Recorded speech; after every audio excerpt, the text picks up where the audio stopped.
In general, hospice is a model of care developed to provide comfort and support during the terminal phase of an illness.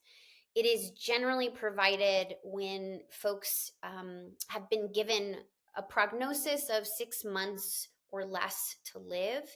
And when someone moves into hospice, they stop curative treatments and they shift the paradigm into a lens of just comfort and support as they transition to death.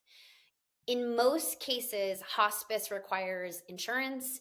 It requires a home setting or a place in which a person can live to receive that care.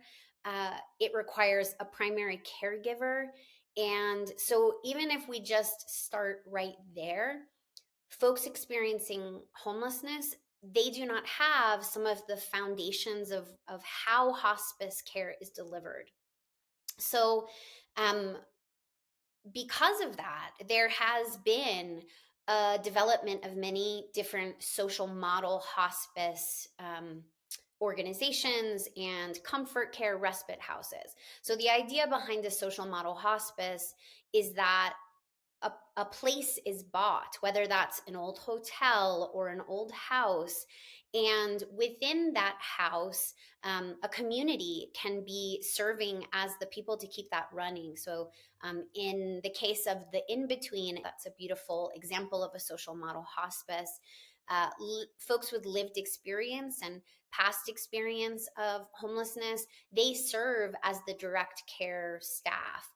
They serve to caretake for the home and for the people living in it. And what this provides is one, beds for respite care, so that if someone who is living on the streets has to have surgery, is experiencing or living with serious illness, they need to heal. They need places to heal. And so this is like a temporary space for them to heal and get better from injury, illness, or surgery.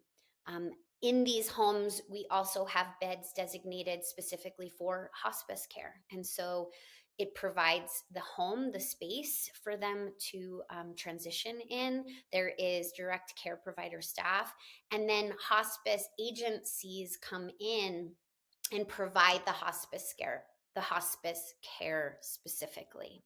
And so it's a beautiful way in which people experiencing homelessness can get some of that model of care. In terms of ANELDA, we work with all different kinds of hospice organizations. Some are the social model hospices, some are for profit, non for profit. And what we have worked with them to do is to oftentimes train their volunteer staff as end of life doulas so that the care they are providing is person centered. Their doulas are self aware of their own biases, preferences, and sort of moving that out so they can really support the autonomy of someone who is dying.